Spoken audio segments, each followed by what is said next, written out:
ಮೊದಲನೇದಾಗಿ ನಾನು ಇನ್ನೊಂದು ಮಿಕ್ಸಿಂಗ್ ಬೌಲ್ಗೆ ಒಂದು ರೆಡಿ ಜಾಮೂನ್ ಪ್ಯಾಕೆಟ್ ಬರುತ್ತಲ್ವ ಅದನ್ನು ತೊಗೊಂಡಿದ್ದೀನಿ. ಇದು ಸುಮಾರು 175 ಗ್ರಾಮ್ ಅಷ್ಟಿದೆ.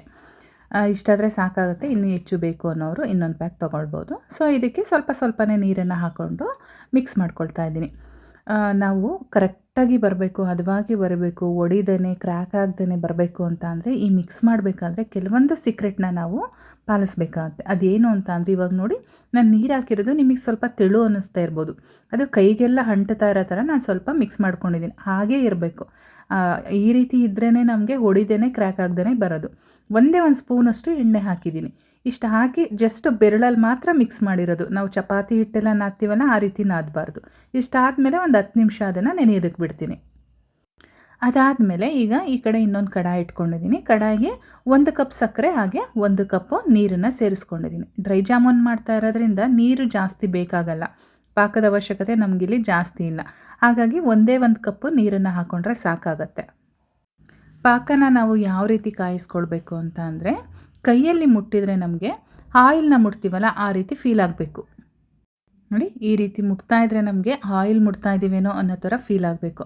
ಅದಕ್ಕೆ ನಾವು ಪಾಕನ ರೆಡಿ ಮಾಡ್ಕೊಳ್ಬೇಕಾಗುತ್ತೆ. ಇವಾಗ ರೆಡಿಯಾಗಿದೆ, ಅದನ್ನು ಪಕ್ಕದಲ್ಲಿ ಇಟ್ಕೊಂಡಿರ್ತೀನಿ. ಇವಾಗ ನಾನಿಲ್ಲಿ ಜಾಮೂನ್ ಪೌಡರ್ನ ಮಿಕ್ಸ್ ಮಾಡಿ ಇಟ್ಟಿದ್ದೆ ಅಲ್ವಾ, ಚೆನ್ನಾಗಿ ನೆಂದಿದೆ. ಒಂದು 15 ನಿಮಿಷ ಆಗಿದೆ ನಾನು ನೆನೆಯೋದಕ್ಕಿಟ್ಟು. ನೋಡಿ, ಈಗ ನಮಗೆ ಯಾವ ಸೈಜಲ್ಲಿ ಬೇಕೋ ಆ ಸೈಜಲ್ಲಿ ಸ್ವಲ್ಪ ಸ್ವಲ್ಪನೇ ತೊಗೊಂಡು ಉಂಡೆನ ಮಾಡಬೇಕಾಗತ್ತೆ. ಉಂಡೆ ಮಾಡಬೇಕಾದ್ರೆ ಅದು ನಾವು ಜಸ್ಟು ಈ ರೀತಿ ನಾನು ತೋರಿಸ್ತಾ ಇದ್ದೀನಿ ನೋಡಿ, ಆ ರೀತಿ ಮಾಡ್ಕೊಳ್ಬೇಕು. ಜೆಂಟಲಾಗಿ ಪ್ರೆಸ್ ಮಾಡಬೇಕು, ತುಂಬ ಹಾರ್ಡಾಗಿ ಮಾಡೋಕ್ಕೆ ಹೋಗಬಾರ್ದು. ನಾವು ಅದು ನಾದ್ಕೋಬೇಕಾದ್ರೂ ಅಷ್ಟೇ, ತುಂಬ ಹಾರ್ಡಾಗಿ ನಾದಬಾರ್ದು. ಉಂಡೆ ಮಾಡಬೇಕಾದ್ರೂ ಅಷ್ಟೇ. ಈ ರೀತಿ ಮಾಡೋದ್ರಿಂದ ಅದೆಲ್ಲೂ ಕೂಡ ಕ್ರ್ಯಾಕ್ ಆಗೋದಿಲ್ಲ. ನಾನು ಆವಾಗಲೇ ಹೇಳಿದೆ ಅಲ್ವಾ, ಹಿಟ್ಟು ಕಲಸ್ತೀವಲ್ಲ ಅದರ ಮೇಲೆ ನಮಗೆ ಹದವಾಗಿ ಬರುತ್ತಾ ಇಲ್ವೋ ಅನ್ನೋದು ಗೊತ್ತಾಗ್ಬಿಡುತ್ತೆ. ಜಸ್ಟ್ ಬೆರಳುಗಳ ಸಹಾಯದಿಂದ ನಾವು ಮಿಕ್ಸ್ ಮಾಡ್ಕೊಂಡಿರಬೇಕು. ಹಾಗೆ ಸ್ವಲ್ಪ ತೆಳುವಾಗಿ ನಾನು ಯಾವ ಹದದಲ್ಲಿ ತೋರಿಸಿದ್ದೀನಿ ಆ ಹದದಲ್ಲಿ ನೀವು ಮಾಡ್ಕೊಂತು ಅಂತಂದರೆ ಜಾಮೂನು ಎಲ್ಲೂ ಕೂಡ ಒಡೆಯೋದಿಲ್ಲ. ಇವಾಗ ಈ ರೀತಿಯಾಗಿ ಎಲ್ಲದನ್ನು ಕೂಡ ಉಂಡೆಗಳನ್ನಾಗಿ ಮಾಡಿ ಇಟ್ಕೊಳ್ಳೋಣ. ನೀವಿಲ್ಲಿ ನೋಡ್ತಾ ಇದ್ದೀರಾ ಉಂಡೆಗಳು ಎಷ್ಟು ಚೆನ್ನಾಗಿ ಬರ್ತಾ ಇದೆ ಅಂತೇಳಿ. ಈ ರೀತಿ ಬಂದರೆ ತುಂಬಾ ಚೆನ್ನಾಗಿ ಬರುತ್ತೆ. ಇವಾಗ ನೋಡಿ 2 ಬ್ಯಾಚಲ್ಲಿ ನಾನು ಮಾಡ್ಕೊಂಡಿದ್ದೀನಿ.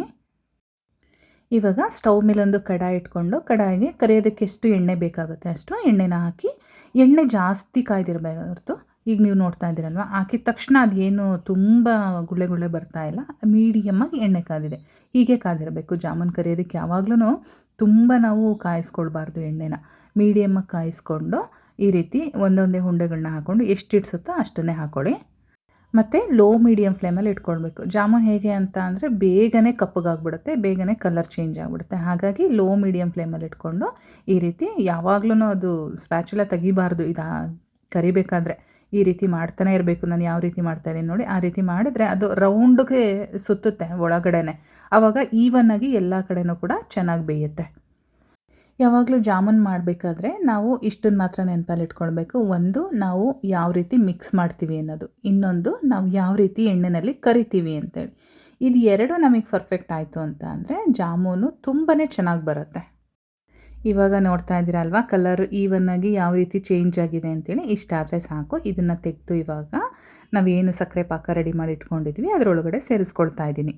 ಇವಾಗ ನಾವು ನಾರ್ಮಲಾಗಿ ಜಾಮೂನ್ ಮಾಡೋದಾದರೆ ಏನು ಮಾಡ್ತೀವಿ, ಒಂದು 2 ಅವರ್ಸು ಸಕ್ಕರೆ ಪಾಕದಲ್ಲಿ ಬಿಡ್ತೀವಿ. ಇಲ್ಲಿ 2 ಅವರ್ಸ್ ಬಿಡೋ ಅಂಥ ಅವಶ್ಯಕತೆ ಇಲ್ಲ. ಜಸ್ಟ್ ಅರ್ಧ ಗಂಟೆ ಬಿಟ್ಟರೆ ಸಾಕಾಗತ್ತೆ.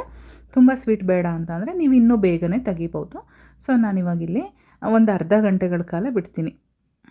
ಅದೇ ರೀತಿ ನಾನು ಇನ್ನೊಂದು ಬ್ಯಾಚ್ ರೆಡಿ ಮಾಡ್ಕೊಂಡಿದ್ನಲ್ವ, ಅದನ್ನು ಕೂಡ ಎಣ್ಣೆಯಲ್ಲಿ ಹಾಕ್ತಾಯಿದ್ದೀನಿ.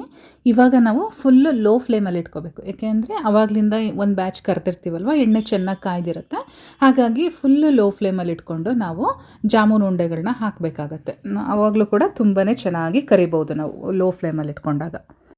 ನನ್ನ ಮಗಂಗೆ ಆ್ಯಕ್ಚುಲಿ ಜಾಮೂನು ಅಂತ ಅಂದರೆ ತುಂಬ ಇಷ್ಟ. ನಾನು ಯಾವಾಗ ಜಾಮೂನ್ ಮಾಡಿದ್ರೂ ಅಮ್ಮ ನಾನು ಉಂಡೆ ಮಾಡಿಕೊಡ್ತೀನಿ ಅಂತ ಬಂದು ಮಾಡ್ತಾನೆ. ಸೊ ಇದು ಅವ್ನು ಮಾಡಿರ್ತಕ್ಕಂಥದ್ದು. ಹಾಗಾಗಿ ಸೈಜ್ ನೀವು ನೋಡ್ತಾ ಇರ್ಬೋದು, ಒಂದು ಚಿಕ್ಕದು ಒಂದು ದೊಡ್ಡದು ಆಗಿದೆ. ಅವನಿಗೆ ಮಾಡೋದಕ್ಕೆ ಇಷ್ಟ ಅಂಥೇಳಿ ಹೇಗಾದರೂ ಮಾಡಲಿ ಅಂಥೇಳಿ ಅವನ ಹತ್ರ ಮಾಡಿಸ್ತೀನಿ ಸ್ವಲ್ಪ ಕೊಟ್ಟು. ಇವಾಗ ಈ ಬ್ಯಾಚ್ ಕೂಡ ರೆಡಿಯಾಗಿದೆ.